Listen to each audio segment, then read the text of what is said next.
Hello, everyone. Welcome to day 4 of the self-care challenge. So, if you have been joining me, we're talking about different ways to do self-care so that we don't just use the food and the sugar and other things for self-care, that we're really giving ourselves self-care that really pours into our soul so that we can save the food for fuel. So if you're joining me on a Facebook business page or on YouTube, you can jump into our free group and join us. And I will also be giving away a self care journal. I'm going to post that later today. I found a couple of really awesome self care journals that you can do every day that I'll be giving away as part of this challenge. To be entered to do that, all you have to do is just watch the videos from each day and comment on the homework posts. And all of those videos will be in the guides here in the group, so you can come and join us for that. So this will help you just stay on track without falling into the things that we do to avoid um, the self-care traps that we fall into that aren't really self-care, that are really just kind of taking us in the direction we don't want to go, right? So let's talk about getting out of our rut. So, who has fallen into a rut?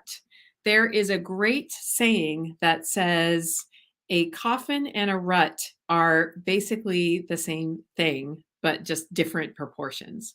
So, when we get into a rut in our lives, we're kind of just doing the same thing. We're kind of just stuck in the same place over and over again, and we're not really moving forward.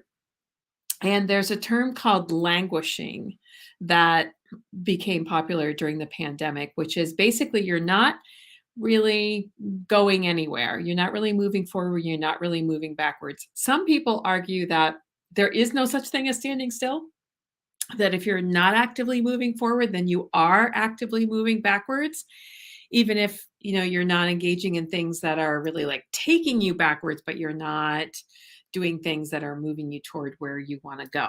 So we get kind of stuck in these ruts where we're doing these same things, like in a box, right? Um, and so we kind of get stuck in doing these same things over and over again. So some of the ways that we can get out of a rut is through movement. So there's a lot of studies on this too, movement and variety. Basically, if you want to feel something different, you have to do something different. And if you want a different result, you need to start thinking different thoughts, taking different actions, and then you'll get a different result.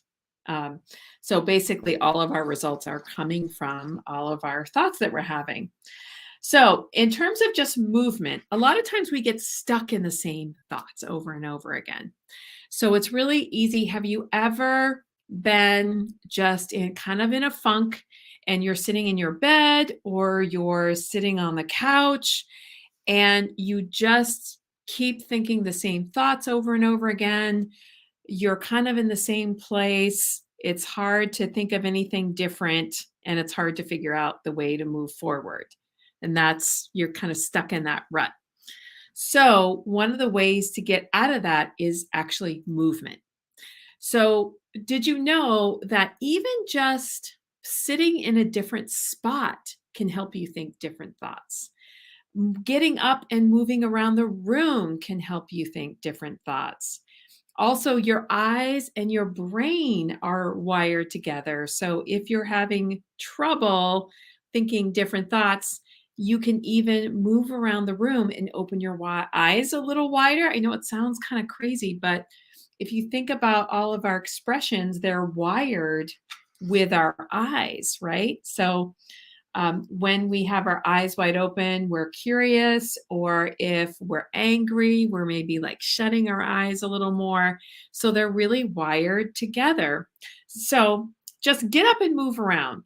So I am here in my office. So even if and you might be able to see my piles of stuff, even if you stand in a different spot, you begin to think different thoughts. I know it sounds crazy, but just try it. If you just get up and sit in a different spot in your room, you start to think different spots. I went to some networking event and there was a coach and she was doing a little bit of a speaking thing. And she said, someone who's here who's working on a problem, you don't even have to tell me what that problem is. Just come and stand up here and let's do a little bit of this movement. And she said, think about the problem that you're having and the things that you've tried to do to solve your problem. And so I did think about that. And do you feel like you're moving forward in the problem? She said, and I said, no. And she's like, okay, stand over there. And then I moved and thought about it again and could kind of think of some different things. And then I moved again and I thought about it again and I could think of some different things. So moving around the room helps you to kind of think of different things. So if you are in a self-care rut, let's say in the evening, you're eating a lot at night, move your room around a little, sit in a different spot, do something a little bit different, stand in a different spot. If you're really stuck emotionally on a particular problem and you keep thinking the same spot thoughts and you can't find your way out, go outside, take a walk around the block and see if your thoughts don't change. It really has a huge impact. So movement is a huge thing. Now, the other piece of this is variety. So, variety is another thing. So, whatever the things that you're doing, just try something different because we think that we have the things that we know that we like, and we decide not to try new things on purpose, right? We think I would never like that, but really, we are different people every day. So you it's important to go back and try some other things just to see. You may still not like it, but you may be surprised. And this has happened over and over again with people because we do change over time. So, for example, did you know your taste buds really do change every 7 to 10 years?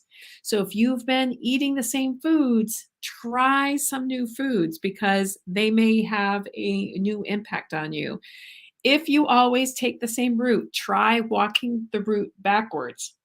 Try listening to some different music. So, sometimes when I drive to work, sometimes you can maybe listen to a streaming music service and that's fine. But try listening to some different music. And I know this may be a little bit uncomfortable at the beginning, but let's say that you normally don't listen to a particular type of music. Um, and it's important to just give it a try and see how it feels. See what comes up because you never know. And sometimes it can really add a lot of variety. And we can use some of the same things that we're doing over and over for comfort. So I'm really not a huge country music fan, but sometimes I will just turn it to like a country music station just to try it, to open my mind to, okay, what is this like, to be curious about it.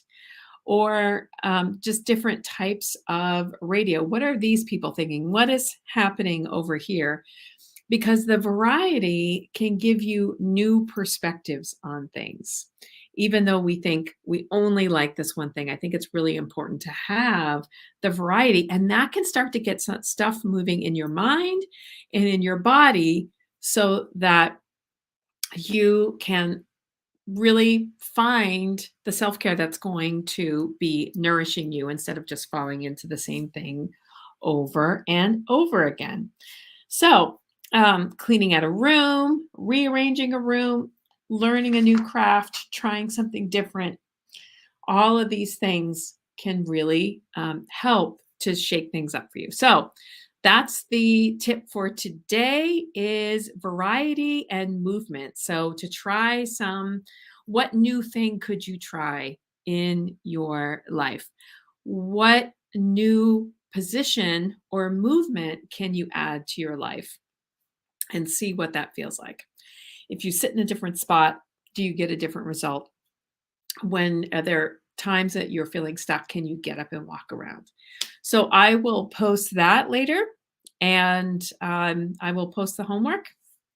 And I've also got some breakfast ideas for you that I will be posting later so that you don't get cravings, and they also help you to um, release the weight so that you're not storing fat. So I will talk about that later, and I'll post the homework soon.